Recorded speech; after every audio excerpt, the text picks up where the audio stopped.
principio, en lo que es la configuración no hay que tocar nada. Para los que lo mismo no lo tenéis configurado, pues saber que aquí en el 3 Control existe una cosa que es la S con los directorios, que es donde le indicamos la carpeta donde quiero generar los ficheros de la remesa que posteriormente voy a enviar al banco. Entonces, en mi caso, yo le tengo dicho que en la unidad C, dentro de la carpeta José. Luego tengo una serie de domiciliaciones que son mis domiciliaciones, una o las que sean, y aquí lo que le indico es datos de banco, si sale por remesa en soporte magnético, bueno, en este caso sí o no, el formato del fichero, que eso es una cosa que bueno, que habitualmente lo especifica el banco, veremos cuál es la diferencia, y lo importante, pues bueno, la norma que vais a utilizar. Si yo me voy hasta la norma, las que se van a utilizar, pues a partir, bueno, ya se están utilizando, es la 1914 y la 1944. La 1914 es la que se utiliza habitualmente, y la 1944 pues es la que llaman B2B, y que bueno, pues que la diferencia entre una y otra es el plazo que se tiene para la devolución de recibos. La normal, ya os digo que es la 1914. Y luego dentro de la 1914, pues bueno, hay dos versiones de cuaderno, que es la 1914.3 o la 1915.4. Entonces, dependiendo de la que trabaje vuestro banco, lo tenéis que indicar aquí, ¿vale? Y para la 1944 pues sería 1944.5. Una vez que tenemos dada de alta la domiciliación, o una vez que tenemos la domiciliación y ya le hemos indicado por qué norma trabaja y tenemos el directorio, pues ya podríamos facturar y generar los ficheros. Entonces, todo esto, hasta aquí ya se supone que esto lo sabemos porque generamos remesas habitualmente. Entonces, a partir de la versión 9AB, que es la que tenéis que tener, esa generación de fichero se desdobla y genera dos ficheros independientes. Ahora lo vamos a ver. Vamos a facturar. Entonces, yo me doy a facturación, me saco mi relación de facturas o no, me da lo mismo. Voy a sacarme la relación para verlo.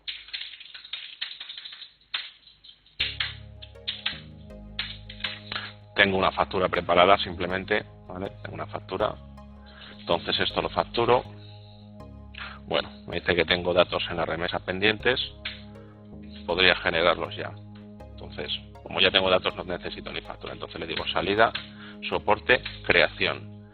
Le digo la domiciliación 2, la fecha de creación del fichero, ese fichero que se me va a crear en esa carpeta José que tengo, y la fecha de cobro, que bueno, pues como es una norma 1914, tiene que ser con fecha de cobro posterior a la fecha de creación. Vamos a ponerle 2 días, por ejemplo.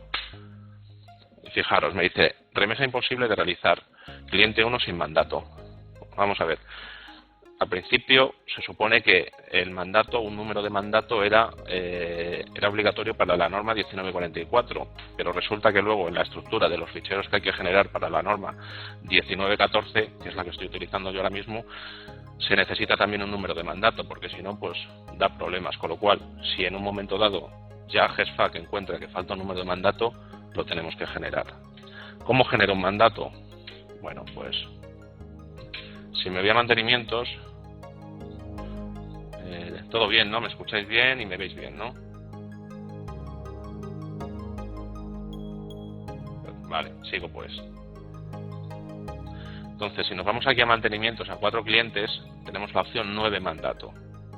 ¿Qué es lo que hace eso? Pues bueno, me genera un documento que se supone que yo tengo que enviar, en este caso al banco o al cliente para que me lo firme, para después poder enviarlo al banco y que el banco pues tenga, digamos, ese permiso nuestro para generar las remesas.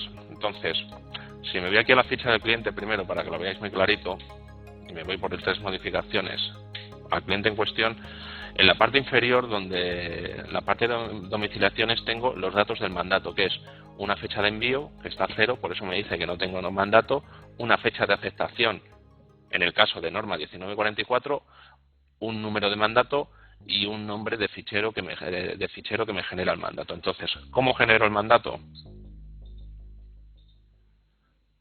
¿Cómo genero el mandato? Pues bueno, dentro de clientes tengo la opción 9 mandato.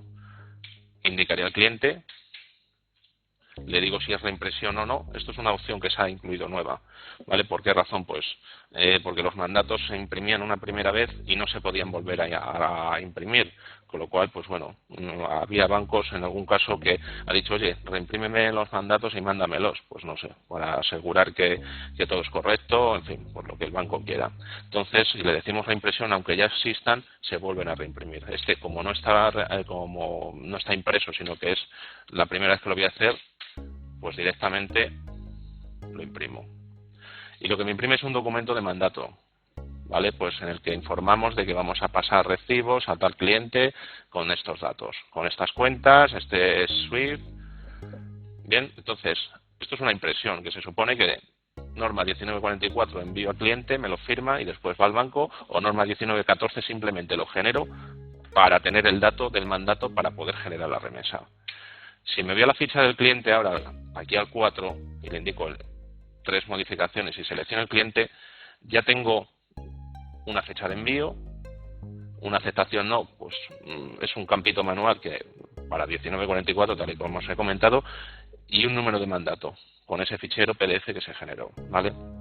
El fichero este PDF del mandato queda ahí en la ficha en la carpeta MVPDF, pero ¿qué pasa? Que si esos ficheros se van borrando habitualmente, pues no se van a poder reimprimir, a no ser ya con esta opción de reimpresión que os he dicho. Entonces, ahora mismo se supone que yo ya podría generar el fichero. Si me voy a facturación y le digo 5, salida borrado, ¿vale?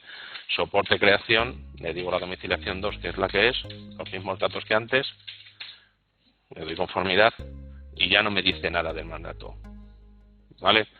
Se supone que yo aquí, en CJOSE, tengo el XML que me ha generado, hago la opción de copia, domiciliación 2, y si me voy a CJOSE, tengo TXT y XML. Estos dos son los que utilizo. Este es el TXT, es decir, el fichero que utilizamos hasta ahora, hasta el 31 del 1 del 2016, y el XML que contiene la misma información pero en este formato a partir del 1 de febrero del 2016. Yo creo que vencimientos posteriores al 31 del 1 ya tienen que ir con este formato. Entonces, nosotros generamos los dos y vosotros, pues dependiendo de esos vencimientos, cogeréis uno u otro. Imaginaros que mandáis el TXT, que mandáis este y os dice que ya no es válido porque son vencimientos posteriores. Pues nada, es sencillo. Cogéis el XML. Una vez que ya los vencimientos sean siempre posteriores, pues está claro que siempre vais a coger el XML. Llegará un momento probablemente que no generemos TXT y únicamente generemos XML. Pero en este periodo, digamos, de cambio, pues tenemos que generar los dos. Estos ficheros, como veis, este XML tiene una estructura. Tiene una estructura pues con una serie de etiquetas y una serie de datos que son pues los de mi empresa, los de mis clientes, son todos estos. Entonces, esto está adaptado a una norma según el Consejo Superior de Banca, que dice que la norma tiene que ser así. Y tiene una serie de campos, pero fijaros que hay algún campo de lo mismo que no se rellena. ¿Por qué? Porque no son datos que sean obligatorios rellenar. Ahora bien, existen ciertos bancos que sí quieren la obligatoriedad de rellenar esos datos. Entonces, por ejemplo, nos hemos encontrado el Banco de Sabadell. El Banco de Sabadell, nosotros generamos el fichero y resulta que necesita pues una serie de etiquetas que ellos sí están controlando. Pues ¿qué hacemos? Vosotros nos lo decís, oye, que es que el Banco Sabadell me dice esto. Nos mandáis el fichero XML para comprobar que está correcto y si es necesario nosotros lo vamos a incluir. ¿Cómo lo incluimos? Pues cambiando versiones o sobre la misma versión haciendo el cambio.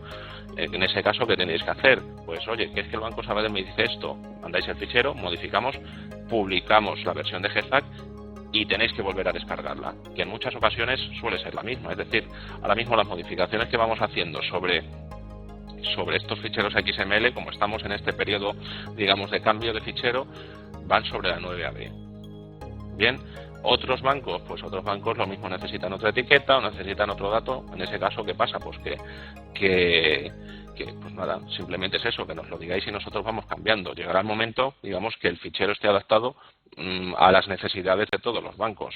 Debería de ser una estructura estándar, pero bueno, pues los bancos trabajan de esa manera, pues tenemos que adaptarnos a ellos. Y este sería el funcionamiento. Como veis, es que realmente no tiene nada. Es lo mismo que tenemos hasta ahora, pero generando esos dos ficheros. Si tenéis que tener clarito, pues bueno, que el antiguo o el que utilizamos hasta ahora es el TXT y el nuevo es el XML. Este Gespack nada, estoy olvidados de ello, esto no es nada. TXT o XML. Cuando hemos visto al principio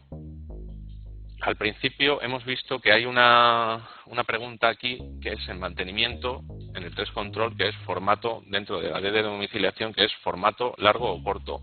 Esto es según la estructura que tenga el banco de fichero. Hasta ahora el TXT podía ser de formato largo o formato corto. Lo más normal era formato largo, que es en una única línea poner todo.